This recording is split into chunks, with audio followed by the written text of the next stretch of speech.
I'm going to run a base stitch, but only about number 3, okay? Number 5 is too big for this stuff, so we're going to do a number 3 stitch, and follow me over here.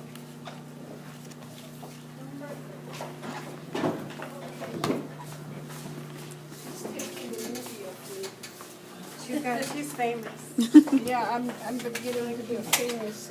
I want to see him. Okay, this is a little too much light. So in here, oh, okay, well, turn this one off again. Okay, good. Sorry. So in here, okay, we're going to turn this back. Now I'm only going to show a half of him because I don't want to take up all day. But we're going to bring this back, and now our hem total is a 1/2 inch. So can you see that? Yeah. So you can use the edge of the foot as a guide, okay? Which is a 1/4 of an inch. Then use a number 3 stitch, no back stitching. It's just like a stay stitch.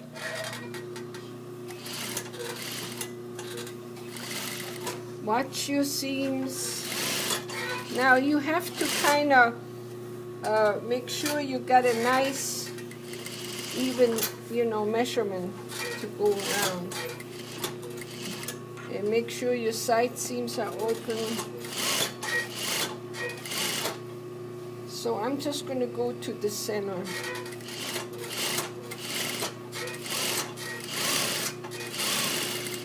Okay, you can do the other side. All right, now in here, leave a little tail in case you want to pull it. Now the inner curve needs stretching, right? So what we're going to do is we're going to clip right up to the stay stitch.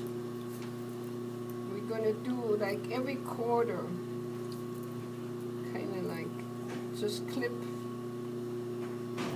in here, right up to the seam.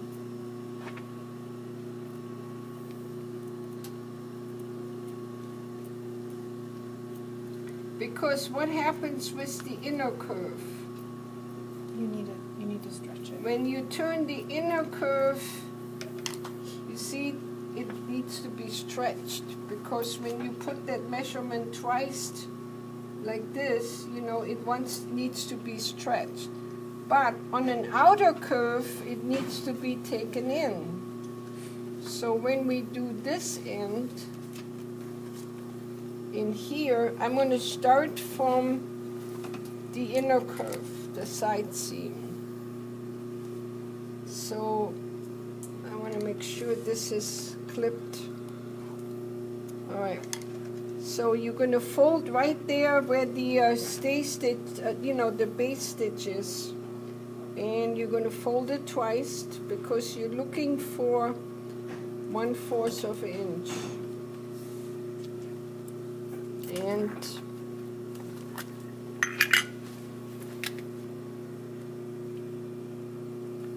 you're going to put a pin there because your seam has to line up. Now also you're going to be working with the garment away from you, so you start from here, so you'll be working this way. So when you put your pins in, you have to pin in the direction so when you sew you can pull them out. So I'm going to turn this here, and you see you have to try to get into this curve.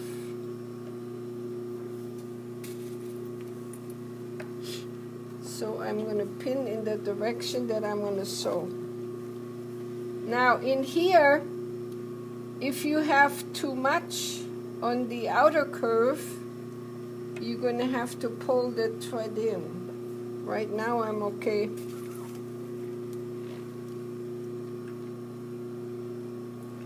And again, you have to watch your measurement. You can finger press. You don't want this to really show, so you want that base stitch to be just slightly on the inside.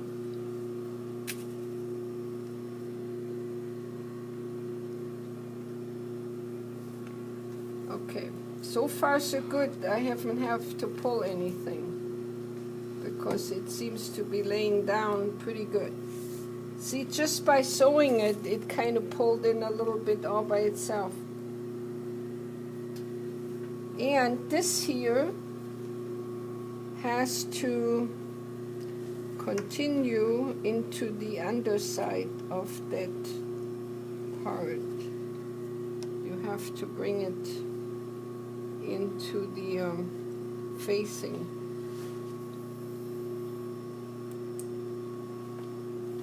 Like that.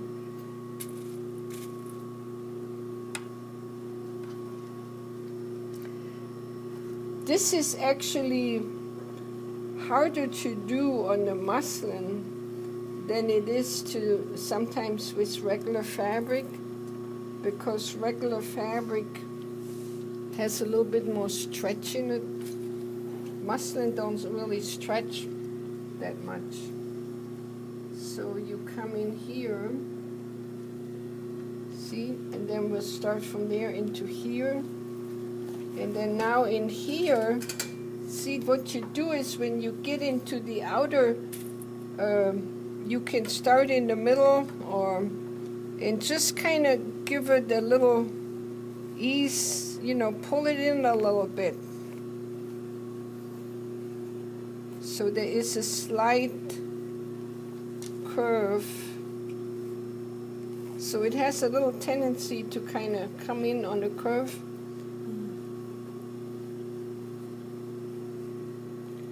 And you have to work this kind of slow because you don't, and you have to always pull the same thread.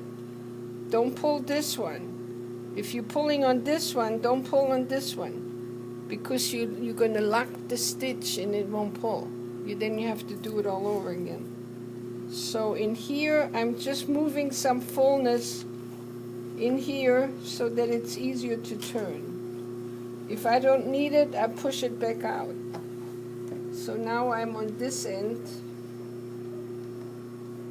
and you see, you can tell that the inner curve really doesn't like it. You know, it kind of wants to bunch up. So that's why you cannot really take any more than 1/4 of an inch. If you take any more, it won't turn. You cannot fold it. So now I'm just going to play with this as I need it. See, I'm going to turn this in, make sure it's flat. And you have to take your time doing it because you want to keep that 1/4 of an inch in the... Me? I have learned patience. That's a byproduct of the course. You're going to learn how to have patience. That's one of the things you're going to learn when you learn how to sew. Because you see, you have to work with this. Just because I've been doing this for a long time, it's not a guarantee that you can just do it. You still have to do the same things that you have, everybody got to follow the same rules. I mean, I know a little bit more of what to expect, but see, you can bring that back out as long as you don't have any tucks in there. You can just bring it back out. See, I just move it along.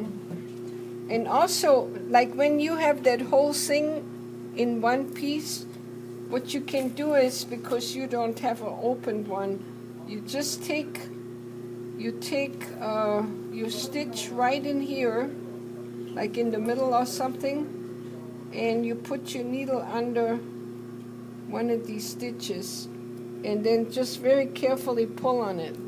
And you get the same effect than if you pull on an open one, okay? Because your stitch is going to be continuous all the way through, Or if you want to, you can stop in the middle and then start another one. You know, it's either way, it works. Okay, let me just finish this little curve here. So we have an outer curve and an inner curve. And then I'll show you how to finish this up. And then we'll press it. See how I use my finger and I sort of push it in there? You know, you work how to work with your fingers, you work how to work with your fingernails if you got any left. I don't know. This, when you work with fabric and paper a lot, you guys have to keep some cream around, because this is what you end up with, that your hands become really dry over the years. I used to have the longest fingernails. Everybody was jealous. I did too. I did too before I started this class. I know, and then Well, mine are broken. Yeah, because the fabric and the paper, it just pulls all the moisture out of your fingers and your skin, and so, you know, every job has a little bit of a, you know, plus or minus. Okay, now the important thing is what? What do you have to watch out for? No puckering. And Right, watch no the puckering, and you want to keep the hem even. See? You want to keep the 1/4 inch even, and also you have to pin in the direction that you're going to be sewing, because you want to be able to pull them out. If you pin this way, you know, you cannot pull them out. Also, one of the rules in sewing is that when you start sewing, the biggest part of your garment is always away from the machine. So you don't start over here and then push everything under here. So you're always trying to arrange it in such a way that you have, you know, that your things are on the outside. Okay, so in here now, I'm going to line up on my 1/4 mark, you know, your 1/4 of an inch. Start with a little back stitch, 2.5 stitch now, regular stitch, and bring it across, and then just feed it right into here.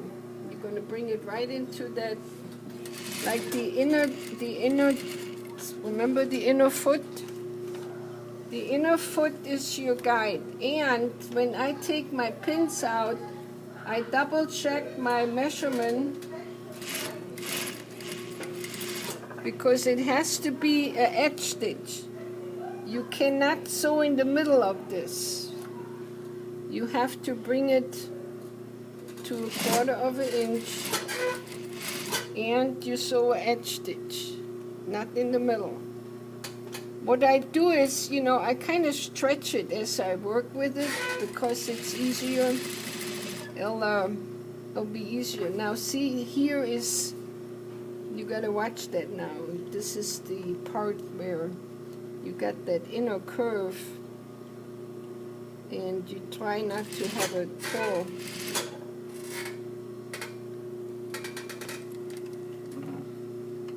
See, you want to make sure that it doesn't twist.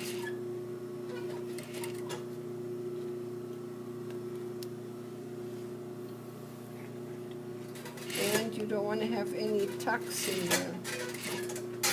So this inner curve is a little bit harder than the outer one.